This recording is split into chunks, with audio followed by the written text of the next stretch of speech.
sale. And I am so pleased to welcome, we're going to have two panels actually. The first one is mostly going to be the cast, so please join me in welcoming some of the remarkable artists who brought this terrific and terrifying, timely show to life. I want to introduce the creator, showrunner, writer. He is currently Emmy nominated alongside Keira Snyder for episode 211, Holly. Please welcome Bruce Miller.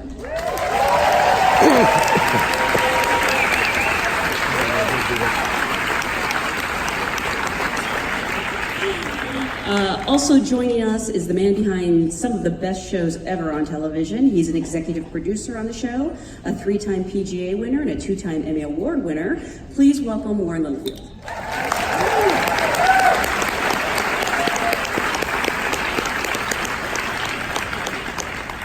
Oh, I know I shouldn't be plugging other things, but The Kitchen opens this weekend, and this actress is amazing in it.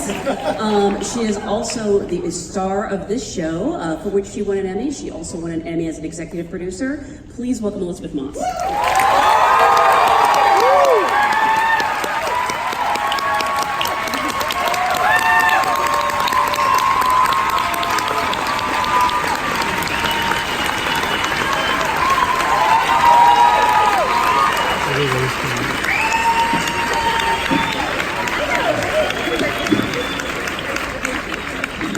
We just can't get her out of red. It's still my color. Also joining us is an actor who is actually currently nominated this year for, he joined the show in season 2 as a guest actor, but he is a member of the main cast in oh my God, my theater train might kick in. Can you hear me if I just... Yes. Get through the intros. Oh, you have another one? No? Okay, that's for someone else. Okay, well in that case, the wonderful actress who plays Rita, Amanda Brugel. Woo! Amanda!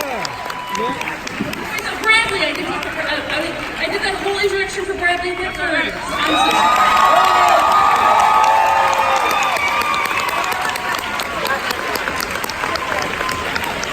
I'm so sorry. I did the worst thing you can do to an actor. I stepped on their applause. Now, please welcome the wonderful actress who plays Rita, Amanda Brugel.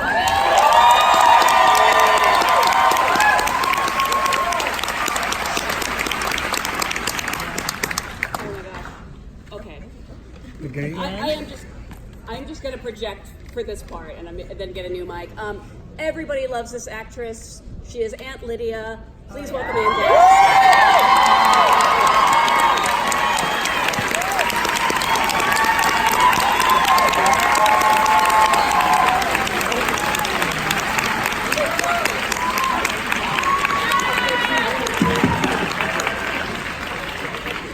Another fantastic actress. She has broken my heart since the first episode of this show with her portrayal of Janine. Please welcome Madeline Brewer.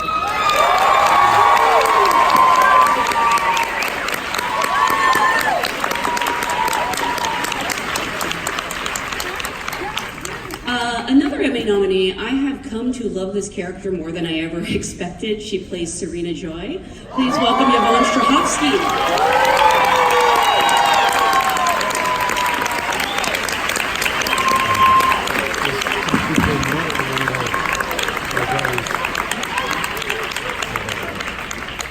And finally, last but not least, an enormously talented actor. I know your instinct will be to boo him, but that just shows you how good he is playing Commander Waterford. Please welcome Josephine.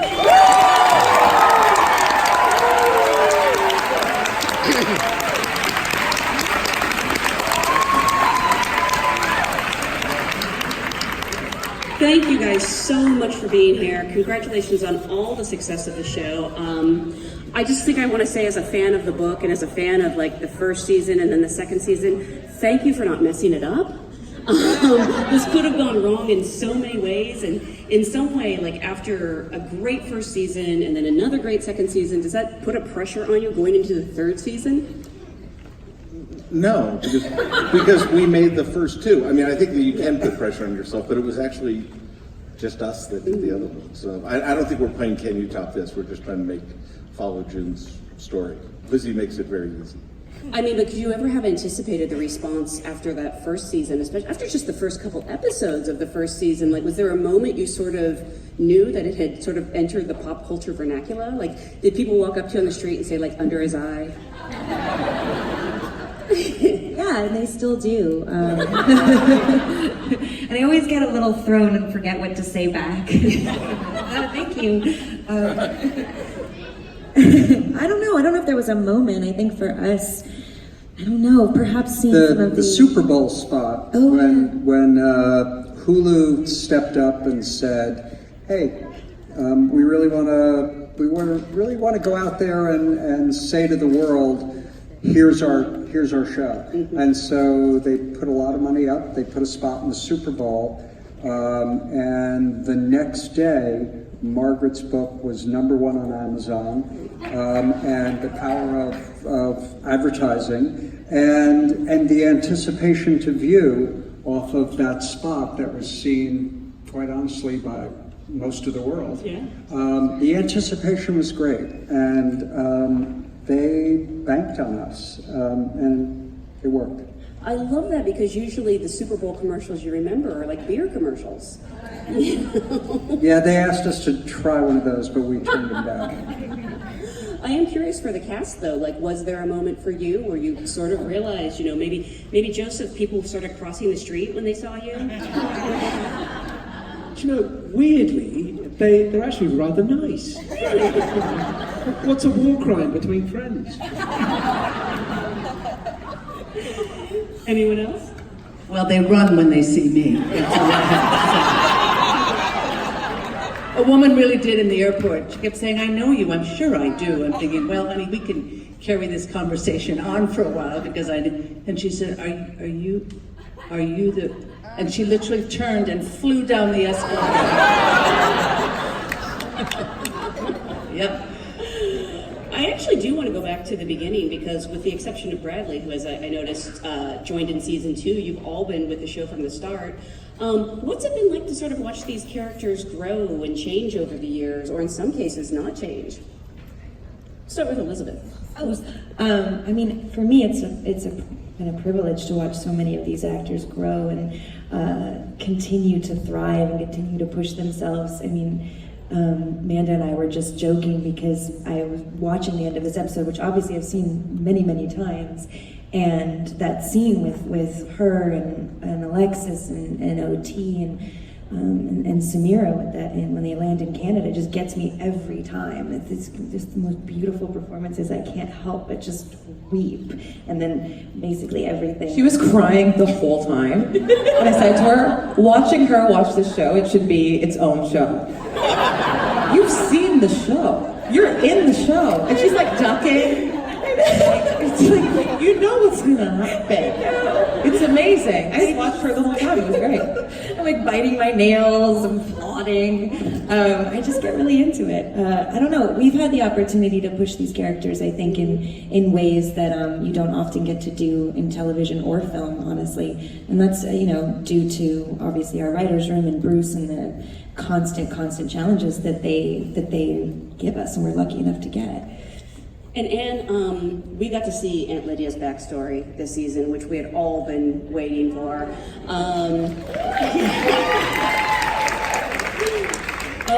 Was it what you expected? Was it, or did you expect anything? What was it like getting that script, or did you actually talk to the writers about it before you read it? Well, I had some wonderful ideas, and all I can say is thank God for the writer. I thought the way in was beautiful. Those 8 days were among the best of my life, not to mention career. Having known Lydia now for 3 years, it broke my heart to know what could have been. Yeah. And the privilege of knowing her and the way the writers went in there, it was just extraordinary to do. Sure. Thank you. Madeline and Yvonne, I feel like your characters in some ways have undergone a lot of the really big changes this season. I mean, is that exciting to read? Yes. I'm still traumatized from watching the finale. It's been amazing. It's been amazing to explore all the vulnerable nooks and crannies of Serena Joy. She was such a nice cold bitch to begin with, and she still is, but there is a beating heart in there, and that's been really nice. Obviously, jokes aside, it has been absolutely one of the most, if not the most rewarding thing that I've ever done, in my career. And you got to wear pink this season. Oh yes, I did. I actually haven't. I haven't seen anything yet, so this is the first time for me to be thrown into the world. I did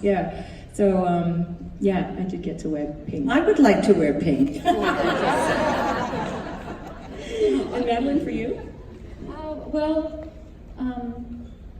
I guess I always kind of knew that there was something different about Janine, because the first time we're introduced to her, she's kind of this ball of fire, and we got to see some of that in the finale, which is really cool. And then she does that kind of drastic switch, and always knowing that fire was under there was really fun to play with. And even though a lot of the lines that our writers write for Janine are so just like awesome and nonsensical, and finding the truth in the nonsense has been really fun, but always knowing that she would come back to that fire, and that she does, and joins the resistance was really, God, I was waiting for it. Yeah. It was really awesome.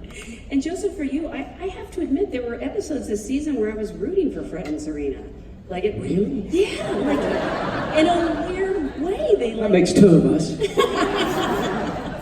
No, I mean, I was rooting for their relationship, in a weird way. I thought they were sort of like coming It's been wonderful that Bruce and the writers have allowed a great arc for Fred in terms of his trying to win Serena back and then to be brilliantly deceived at the end.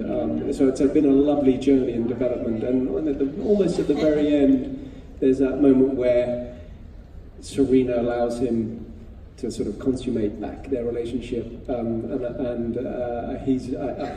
love that he gets really hoodwinked. And what a smack in the face, quite rightly. Yeah. It is that when he's deceived. So it's been a wonderful trajectory for Fred this season. I mean, every actor I talked to said that they never think of their character as a villain.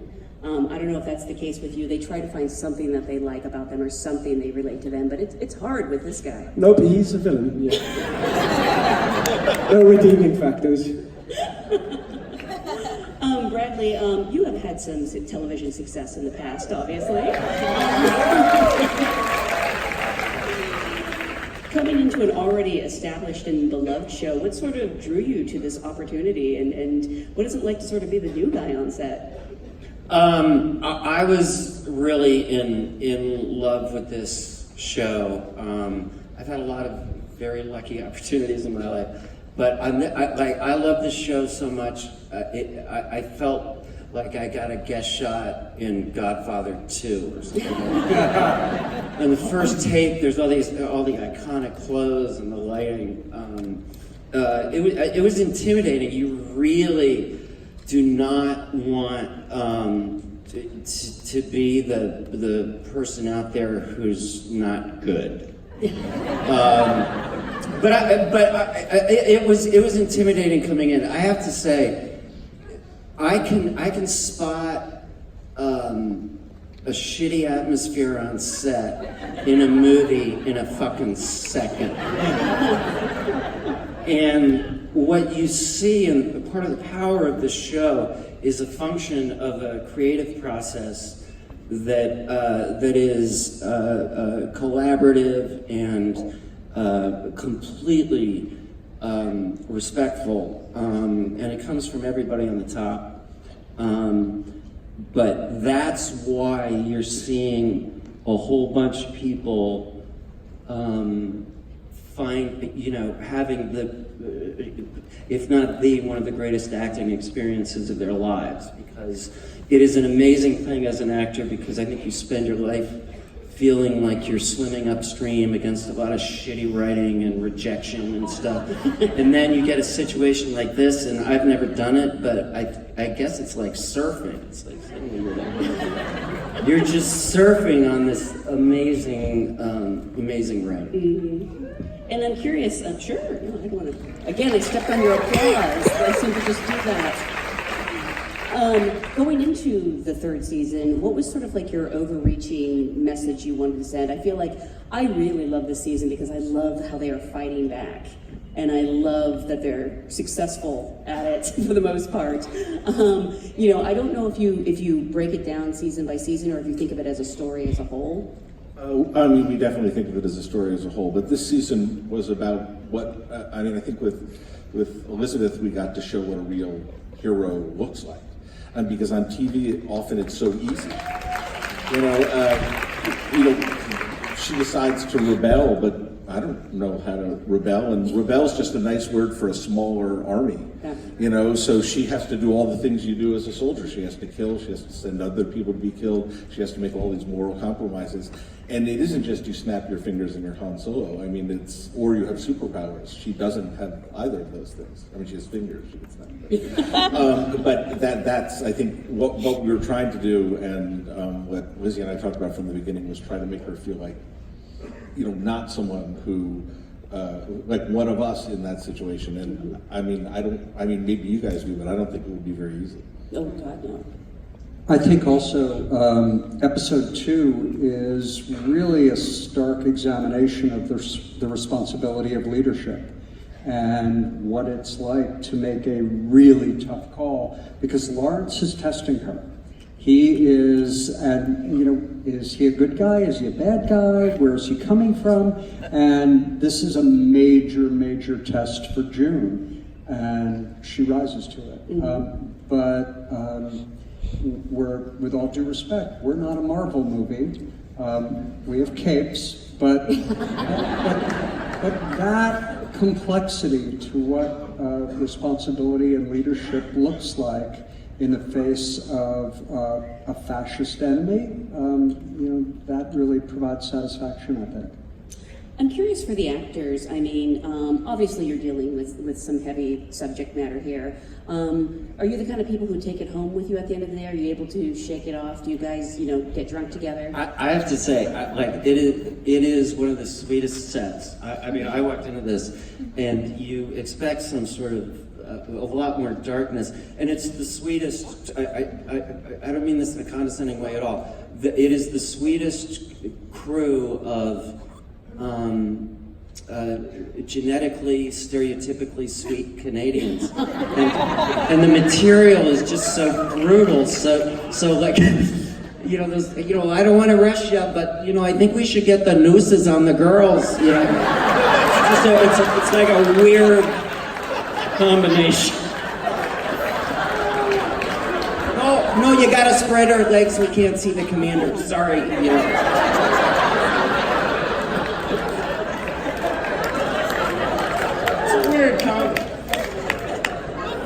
For each of you, what was your favorite scene this year, or you know, the one that I don't know if I want to say enjoyed, but the one that really challenged you? Actually, maybe it's just because it's fresh in my mind, but the scene with Brad at the table in the finale, which was really beautifully written by Bruce, and sometimes you get those scenes and you're just like, yum, yum, yum, yum, yum. This is gonna be so good. It's gonna be so fun. And it really was. It was so, to get the opportunity to kind of go through all of those emotions and all those feelings in one scene, the dynamic between the two of them after all of this time, and then finally reaching the place at the end where June actually gets to say something like that to not only Lawrence but a commander and say, this is not your house anymore.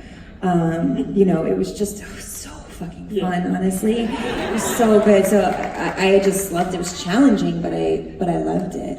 So thanks, Bruce. No worries. And Brad, you were great too. Thank you. Mine was the scene in Loaves and Fishes, because I was just so excited to get out of the house. because I had never been to that. I genuinely was so excited to be to that set, because in 3 years I'd never been to the set. So I filmed everything. I made the handmaids take me on a tour. I touched all the loaves and all the fishes. Oh, it was fun. But I think I liked it the most because I love the relationship that Rita and June have formed over these 3 years. Yeah, it was really, really cool. And there was a moment that we were doing it, and I don't even know if it's the take they used, and I, as Amanda, said, "I'm proud of you," to my friend Elisabeth. And it's just really nice when sometimes you can sort of, if you've worked together enough and you have enough of a bond where you can rely on your personal relationship to sort of translate into your work, and it was a really special moment. She did that in one of the takes. In one of the takes, I did it as Amanda too. Yeah, and afterwards I was like, that was not Rita. That was Amanda. That was Amanda. Yeah, but it's nice that we can do that on this because we all have such a lovely bond. Anyone else? I got an eye patch, and I'm stoked on it. Honestly, they know, because I would complain a lot, because having an eye patch on your eye for an extended period of time, day after day, is a pain in the balls, really. And thank you so much for my eye patch. I love it so much. I mean, Never I'm the take one it who away. gave it to you, so you know what I'm saying? You too. Thank you. Anne, what was your favorite? Oh, can I say my favorite Anne scene? Sorry, I'm dominating this. Those Marthas, you know what I'm saying? The scene when you guys are together, and do you know what I'm talking about? Yeah, and in Washington, in DC. Yes. Yeah, and when I say, "Is that what you want?" Yes. Yeah. You know what happens? That I mean, they're all challenging and wonderful, but it's those little ones that catch you by surprise and take you in an extremely different direction. That's a gift, one of the greatest ones in that scene. And the director asked us to do it again, and we were kind of happy with that. Okay, she wants it again. What's her deal? and she was so good, and the next, it just broke. And it went in a direction neither of us knew it would go in, and there was the scene. And in Lydia's backstory, I don't even know if it's anything that would be remembered, but when I'm giving up the boy and I'm saying, listen, there are a lot of people who, I can't even get it out now, who are full of love, and Lydia realizing I have just lost him, not the boy, but the hope of love. But I'm going to persist. I don't care what it takes. Couldn't get the line out to save my life, and I thought, yes, that is the scene. And thank you, because that's what you hope. What you don't see coming. It's when you take your hands off the controls, like in life. Just trust what is going to happen. And that's it. Does anyone else want to jump in before we...